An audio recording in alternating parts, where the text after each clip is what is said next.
स्वामी प्रसाद मौर्य जी, मान गया मैं आपको, आप भी मौसम वैज्ञानिक हैं और आप जब जो फैसला लेते हैं रिजल्ट और परिणाम वैसा ही होता है, परिणाम वही आएगा। इसको ब्रेकिंग न्यूज़ देते चले जा रहे हैं। मैं कह रहा हूं अभी और न्यूज़ आपको देना पड़ेगा। शाम रात तक आप प्रतीक्षा कीजिए, कल तक कीजिए।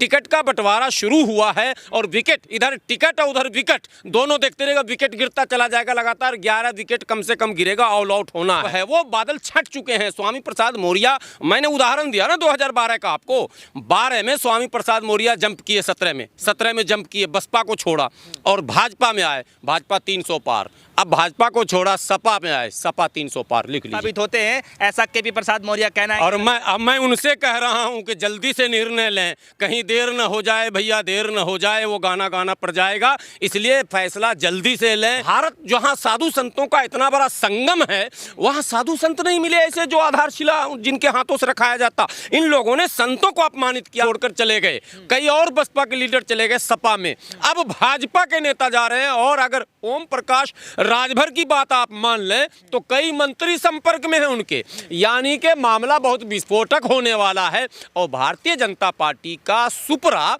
साफ होने वाला। हिंदू धर्म को कलंकित किया, बदनाम किया। हिंदू धर्म दुनिया का लिबरल धर्म है, सबसे नर्म धर्म है, जिसमें सर्वधर्म स्वभाव का नारा है, जिसमें वसुदेव कुटुंबकम का नारा है। उस धर्म को इतना संकुचित दिखाया इन्होंने।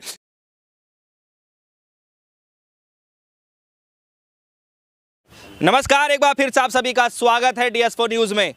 भारतीय जनता पार्टी को जो है करारा झटका लगा है। दरअसल हम आपको बता दें कि स्वामी प्रसाद मौर्य ने जो है भारतीय जनता पार्टी का दामन छोड़ दिया है और सपा पार्टी का जो है दामन थाम लिया है। वो भी ऐसे वक्त पे बताया जा रहा है कि कुछ ही दिनों के बाद जो है चुनाव होने हैं और चुनाव से पहले ही जो है इतना बड़ा झटका भारतीय जनता पार्टी को लग जाता है, तो आखिर वजह क्या होने वाली है। और दूसरी तरफ ये भी बताया जा रहा है कि आने वाले चुनाव में जो है दो ही पार्टियां जो है मैदान में है, सपा और भाजपा।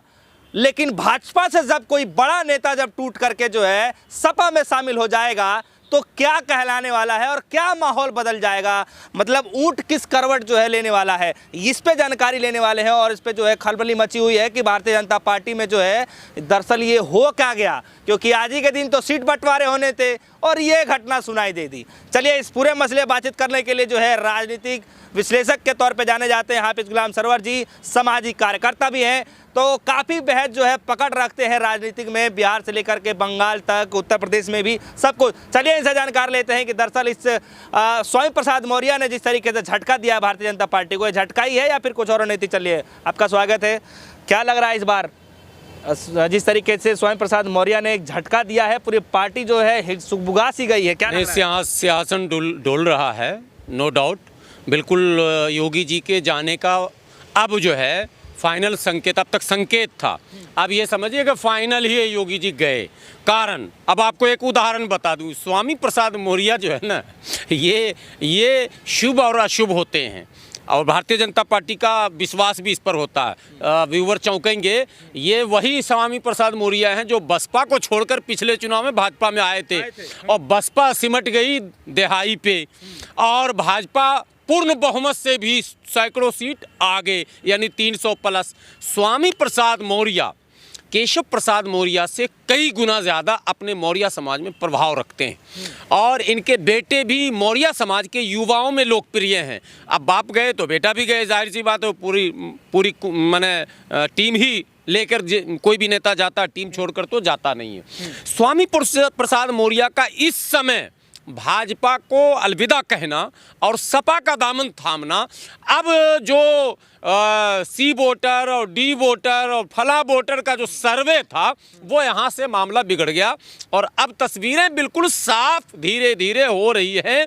जिस तरह कांग्रेस के लीडर कांग्रेस को छोड़कर सपा में जा रहे हैं, बसपा के लीडर आपको पता है अनीस मंसूरी छोड़कर चले गए, कई और बसपा के लीडर चले गए सपा में, अब भाजपा के नेता जा रहे हैं। और अगर ओम प्रकाश राजभर की बात आप मान लें तो कई मंत्री संपर्क में हैं उनके, यानी कि मामला बहुत विस्फोटक होने वाला है और भारतीय जनता पार्टी का सुपरा साफ होने वाला है। अब ये तस्वीर लगभग उत्तर प्रदेश की साफ हो रही है। तो कुल मिलाकर के चुनाव से पहले इतना बड़ा करारा झटका लगा है और बताया जा रहा है कि स्वामी प्रसाद मौर्य ही नहीं, और भी बहुत सारे नेता हैं जो दामन अरे मैं तो कह रहा हूं साहब, मैं तो आम लोगों से अपील करता हूं कि वो मौर्य समाज के लोगों से कि वो केशव प्रसाद मौर्य को बोलें, जिनकी कुर्सी बार बार छीनी जा रही है, जिनको धक्का दिया जा रहा मंच से। आप लोगों ने देखा होगा, आप लोगों ने चलाया भी शायद।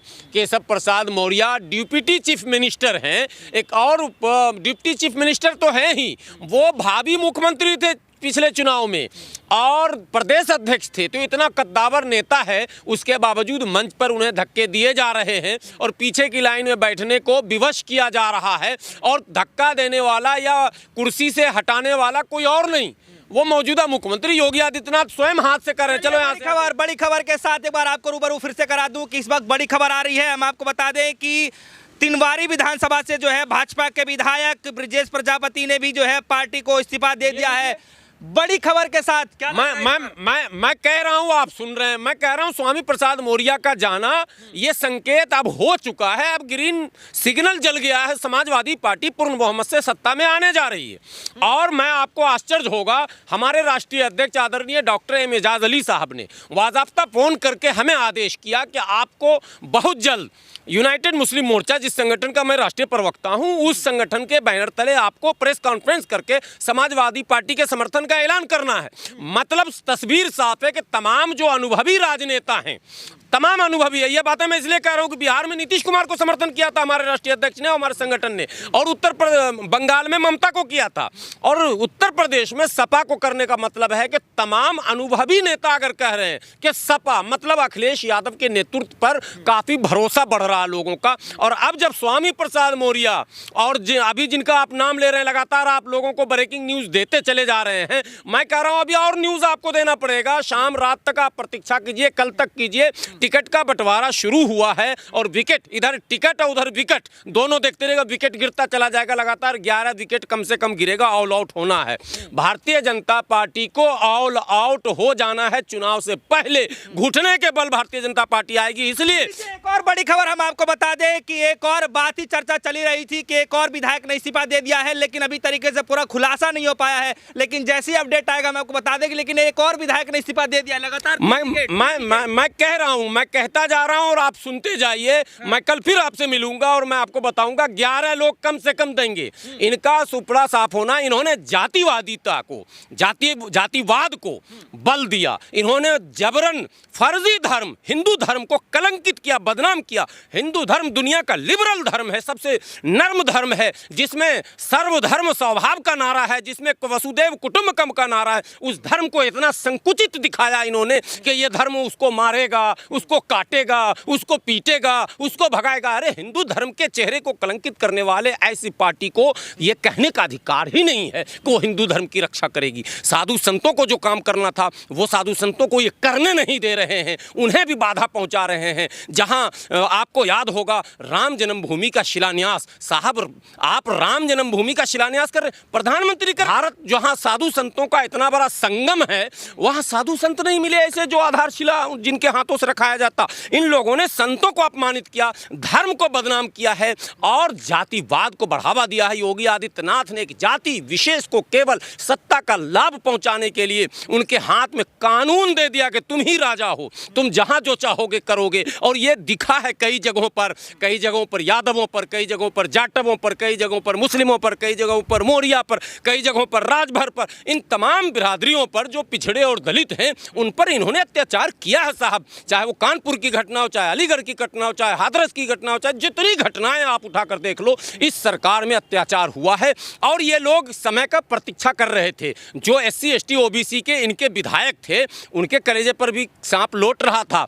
अब समय आ गया है और धड़ाधड़ पत्ते खुलेंगे। स्वामी प्रसाद मौर्य का समाजवादी पार्टी में मैं भी स्वागत करता हूं। सही निर्णय लिया, मान गए। मैं स्वामी प्रसाद मौर्य जी मान गया मैं आपको। आप भी मौसम वैज्ञानिक हैं और आप जब जो फैसला लेते हैं रिजल्ट और परिणाम वैसा ही होता है, परिणाम वही आएगा। इस बार प्रसाद मौर्य का दरअसल ट्वीट आ गया है, मैं पढ़कर बताना चाहूंगा। आदरणीय स्वामी प्रसाद मौर्य जी ने जिन कारणों से इस्तीफा दिया मैं नहीं जानता हूं, उनसे अपील है कि बैठकर बात कर लें, जल्दबाजी में लिए हुए फैसले अक्सर गलत साबित होते हैं, ऐसा केपी प्रसाद मौर्य कहना है। और मैं उनसे कह रहा हूं कि जल्दी से निर्णय लें, कहीं देर न हो जाए भैया, देर न हो जाए, वो गाना गाना पड़ जाएगा, इसलिए फैसला जल्दी से लें। आपको वहां अपमान सहना पड़ा है, सहना पड़ेगा, सहना पड़ा है, सहना पड़ेगा। वहां स्थितियां सामान्य योगी आदित्यनाथ के रहते हुए नहीं हो सकती हैं। मैं पूरी भाजपा को नहीं समेटूंगा, लेकिन योगी आदित्यनाथ के नेतृत्व में जो 5 वर्षों में सरकार चली है,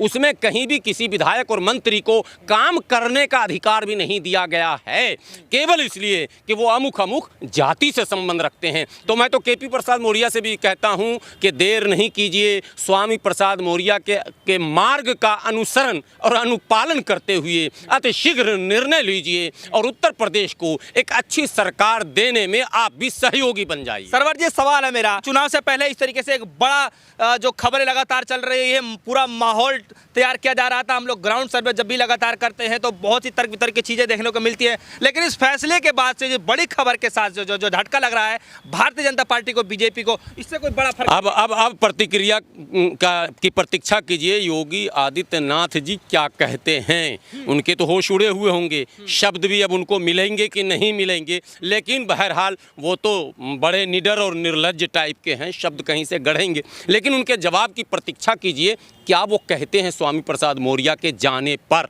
और अन्य जो विधायक जा रहे हैं, लगातार जो खबरें आ रही हैं, उसके बाद उनके बयान को देखकर फिर मैं बताऊंगा आपको कि होगा क्या। लेकिन एक बात आप जान लें, ये बात आज लिख लें, आप बिल्कुल सादे कागज पर लिख लें, सरकार सपा की बननी तय हो चुकी है।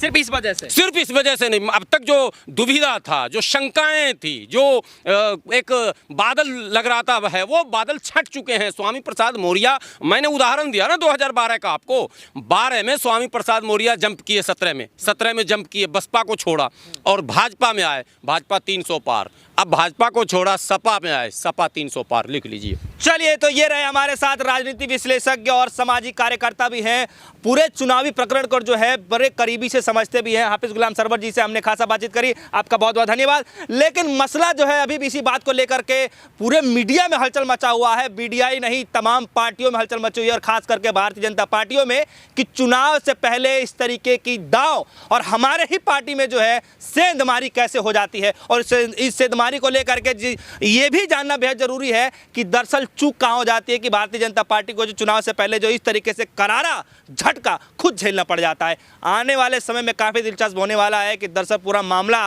किस ओर जो है जाने वाला है और जनता के मन में जो इसका क्या प्रभाव पड़ेगा, ये भी शाम तक आपको जानकारी जरूर दे देंगे। तो फिलहाल के लिए सबकी खबरें इन्हीं सब चर्चाओं पे, फिलहाल के लिए इतना ही। जुड़ रहेगा हमारे साथ, देखते रहिए DS न्यूज़। धन्यवाद।